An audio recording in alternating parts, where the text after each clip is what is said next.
He walked out smiling. He always walks out smiling. That's the thing about Adam Sandler that people forget. Or maybe never fully understood in the first place. The smile isn't a performance. It's not a defense mechanism or a media strategy or a carefully calibrated public image. It's just who he is. A man who genuinely, constitutionally, almost stubbornly, enjoys being alive and being in rooms with people. He walked onto the Late Show stage in a hoodie and sneakers, because of course he did, and the audience lost their minds, and he grinned at them like they were old friends he hadn't seen in a while, and within 30 seconds, the entire studio felt warmer than it had all night. This was Adam Sandler, the man who had made billions of dollars making people laugh, who had been written off by critics more times than anyone bothered to count, who had somehow outlasted every obituary written for his career by simply continuing to show up, continuing to make the movies he wanted to make, continuing to grin at rooms full of people like they were the best thing that had happened to him all week. Stephen greeted him with genuine warmth. They had a history, not a long one, but the comfortable kind that develops between two people who respect what the other one does, even when the world disagrees about its value. The band played. The audience settled. And for the first few minutes, everything was exactly what anyone watching expected it to be. Easy, warm, funny without trying. Classic Sandler. They talked about the new project, a drama this time, the kind of role that reminded people every few years that the man inside the comedies was something considerably more complicated than the comedies suggested. They talked about basketball, which Adam loved with a sincerity that was almost embarrassing. They talked about his friends, the same group of guys who appeared in half his movies, and Stephen asked whether it ever got old making films with the same people. Never, Adam said without hesitation. Those guys are the reason I show up. Stephen smiled. Then he set down his note cards. Adam, he said, leaning forward with the particular stillness that meant the real conversation was about to begin. I want to ask you something that nobody ever asks you. Adam raised his eyebrows. Uh-oh. You've made a lot of movies, Stephen said. Some of them have been enormous critical successes. Some of them have been... He paused diplomatically. Destroyed, Adam said cheerfully. You can say it. I've heard every word. The audience laughed. Stephen smiled. Right. Destroyed. And you've always seemed genuinely unbothered by that, which is either the most impressive piece of psychological armor I've ever witnessed, or there's something underneath it that's more complicated than it looks. Adam looked at him. The smile was still there, but something behind it had shifted slightly. The way a window looks different when the light outside changes. It's more complicated, Adam said. Stephen nodded. Tell me. Which movie do you want to talk about? The one the critics hated most, Stephen said simply. Whichever one that is for you. Adam was quiet for a moment, not performing the pause, actually thinking, going somewhere real to find a real answer. There was one, he said finally. I'm not going to say the title because then everybody's going to look it up and have opinions about it, and that's not the point. He paused. The critics were brutal. Like, unusually brutal, even for me. And I remember reading the reviews and thinking, yeah, okay, I get it. I understand why they feel that way. The movie wasn't made for them. Who was it made for? Stephen asked. Adam looked at his hands for a moment. When he looked back up, his eyes were different. My dad, he said. The studio was quieter than it had been all night. My dad loved a very specific kind of movie, Adam continued, his voice carrying that familiar warmth, but underneath it now something more private, more careful. Broad, physical, big emotions, simple stakes, happy ending. The kind of movie where you knew everything was going to be okay 20 minutes in, but you stayed anyway because the getting there was fun. He'd watched that kind of movie his whole life. He wasn't a complicated film guy.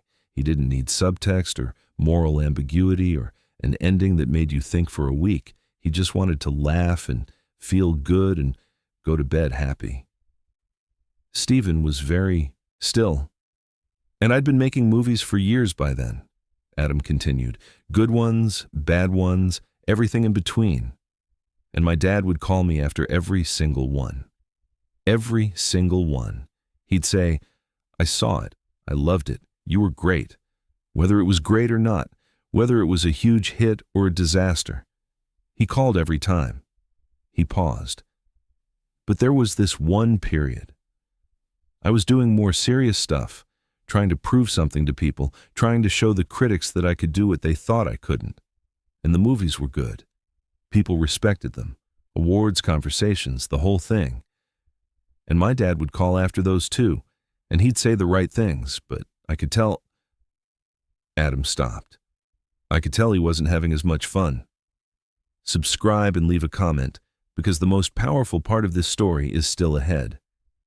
And one day I just asked him straight out, Dad, what kind of movie do you actually want me to make? And he described in very specific detail exactly the kind of movie that would make him happiest. And it was, Adam laughed softly. It was not a critically acclaimed film. It was not going to win any awards. It was exactly the kind of movie that the people who had started taking me seriously would use as evidence that I'd lost my mind. Stephen leaned forward. And you made it. I made it, Adam said. I made exactly the movie he described. Every creative decision, every casting choice, every joke, I ran it through this filter of, would my dad love this? Would he call me after this and actually mean it when he said he had a good time? What happened when he saw it? Adam was quiet for a moment. When he spoke, his voice was rougher. He called me 11 times, he said. Not once. 11 times over the next few months. He'd watch it on cable or on DVD or somehow find it on one of the streaming things his grandkids set up for him. And he'd call every time. Like he'd forgotten he'd seen it, except I don't think he forgot. I think he just wanted to call. Stephen's expression had not changed. He was simply present, completely, entirely present, in the way that very few people know how to be when someone is telling them something true. What did he say? Stephen asked softly. Adam looked at his hands again, a gesture he didn't seem to be aware he was making. The unconscious movement of a man reaching for something solid. He'd say, I loved it, son. I really loved it. Adam's voice was steady, but something underneath it was not. And then he'd describe his favorite part, every time. And sometimes it was the same part, and sometimes he'd found a new part he hadn't mentioned before. And every time I'd think, yeah, that's why I made it, right there, that phone call. Stephen stood up from behind his desk. Without announcement, without drama, he walked around and sat on the edge of the desk, facing Adam directly. How many reviews did it get? Stephen asked. Bad ones? Adam said. A lot. Did you read them? Some of them. Did they bother you? Adam looked at him. Not even a little bit, he said. Not a single one. Because every time I'd see a bad review, I'd think about call number 4, call number 7, call number 11. He paused. There is no review in the world that can compete with call number 11.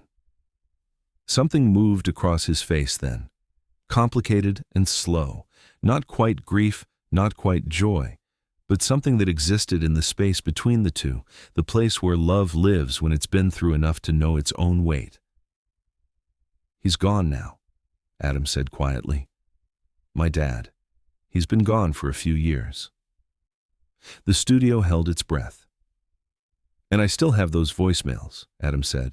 Some of the calls I have the voicemails from, the ones where he left a message before I called back. And I listen to them sometimes. When I'm starting a new project and I'm trying to figure out what I'm doing and why, he paused. And I think about that movie, the one everybody hated. And I think about the fact that it exists in the world and that somewhere in that film is every conversation I had with my dad about what kind of movie he wanted to see. And I think, that's the one. If I only got to make one, that's the one I'd keep. Stephen looked at him for a long moment. "Adam," he said, "you just told a room full of people that your most criticized film is your most personal one, that you made it as an act of love for your father, and that 11 phone calls from one man mattered more to you than every review ever written about your work." Adam nodded slowly. "That's not a bad legacy," Stephen said. "That's actually a remarkable one, because most people spend their careers trying to make critics love them and forgetting to make the people they love happy. You did it the other way around." Adam looked at him. The smile was back, but different now, quieter. The smile of a man who has just said something out loud that he has carried privately for a long time. "He would have hated this conversation," Adam said. "My dad. He would have said, 'Why are you getting all serious on the guy? Make him laugh. That's your job.'" Stephen laughed. A real one. "Maybe," Stephen said, "but I think he also would have been proud." Adam pressed his hand over his mouth briefly, then nodded, looking away for just a moment. "Yeah," he said, "I think he would have." The applause that followed started in the front row and moved backward through the studio slowly, the way applause does when it's coming from somewhere real rather than somewhere reflexive. 300 people who had come to watch a comedian do what comedians do, and it ended up somewhere else entirely. Stephen looked out at the room, then back at Adam.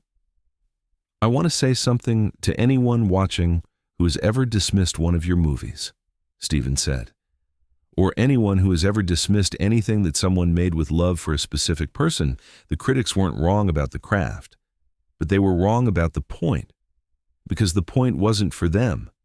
The point was 11 phone calls, and 11 phone calls is a masterpiece." Adam laughed again, that helpless, unguarded laugh that had nothing to do with performance and everything to do with a man who had just been understood. "Don't tell my agent that," he said. "He's still upset about the reviews."